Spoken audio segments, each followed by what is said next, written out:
খুব সহজভাবে fish batter fry তোমাদেরকে আমি বানিয়ে দেখিয়েছি এখানে। এইভাবে ফিশ ব্যাটার ফ্রাই করলে রেস্টুরেন্টের থেকেও খুব টেস্টি হবে। দেখে নিশ্চয়ই বুঝতেই পারছো ঠিক কতটা সুন্দর হয়েছে। তো চলো এবার শুরু করা যাক। তো এখানে দেখো আমি ভেটকি মাছের ফিলে 3 পিস নিয়ে নিয়েছি। মাছটাকে ভালো করে ধুয়ে আমি পরিষ্কার করে নিয়েছি। এবার মাছে ম্যারিনেট করব। তো ম্যারিনেট করার জন্য প্রথমে আমি হাফ টিস্পুন গোলমরিচের গুঁড়ো দিয়ে দিচ্ছি। তারপরে এর মধ্যে আমি দিয়ে দেবো হাফ টিস্পুন আদা রসুনের পেস্ট। আদা রসুনের পেস্টটাও আমি সব মাছের মধ্যে একটু একটু করে দিয়ে দেবো। তারপরে এর মধ্যে আমি দেব 1 টিস্পুন পাতিলেবুর রস। লেবুর রসটা আমি সব মাছের পিসের মধ্যেই একটু একটু করে ঢেলে দেবো। তারপরে দিয়ে দেবো পরিমাণ মতো নুন।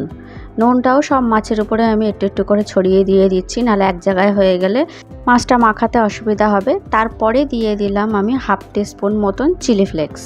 চিলি ফ্লেক্সটা দিলাম তাহলে একটুখানি হালকা স্পাইসি হবে। তোমরা যদি মনে করছো যে স্পাইসি করবে না তাহলে চিলি ফ্লেক্সটা বাদ দিতে পারো।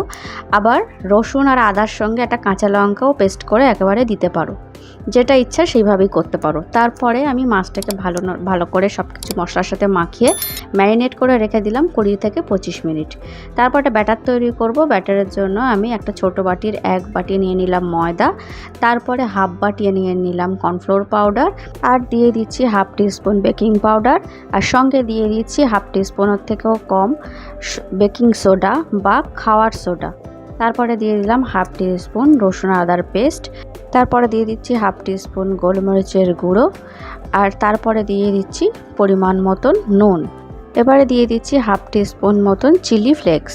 চিলি ফ্লেক্স যদি তোমাদের কাছে না থাকে তাহলে সামান্য একটুখানি কাশ্মীরি লঙ্কার গুঁড়ো বা নর্মাল শুকনো লঙ্কার গুঁড়ো একটুখানি দিতে পারো, খুবই সামান্য। আর তারপরে আমি দিয়ে দিচ্ছি একটা ডিম ভেঙে দিয়ে দিলাম, আর দিয়ে দিচ্ছি এখানে আমি 2 টিস্পুন মতন মেল্টেড বাটার।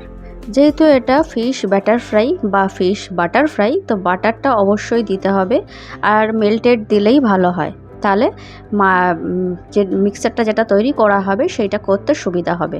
এবার সব জিনিসগুলোকে খুব ভালো করে স্পুন দিয়ে আমি একটুখানি ভালো করে মেখে নিলাম। নিয়ে তারপরে এর মধ্যে আমি দিয়ে দিচ্ছি একদম ফ্রিজের একদম ঠান্ডা চিল ঠান্ডা যেটাকে বলে সেই ঠান্ডা জলটা। তোমরা চাইলে এখানে আইস কিউবও ব্যবহার করতে পারো।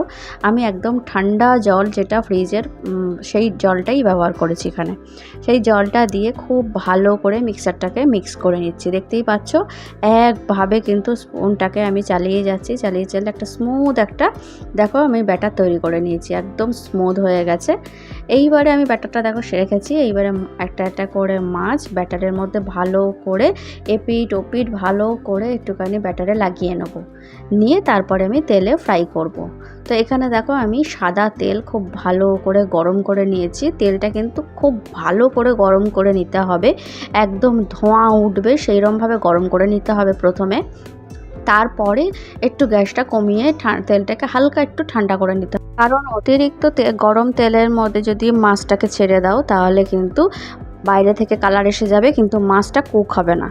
সেই জন্য তেলটাকে খুব ভালো করে গরম করে নিয়ে তারপরে আবার তেলটাকে একটু ঠান্ডা করে নিতে হবে, খুবই হালকা, খুব বেশি ঠান্ডা করলে আবার হবে না।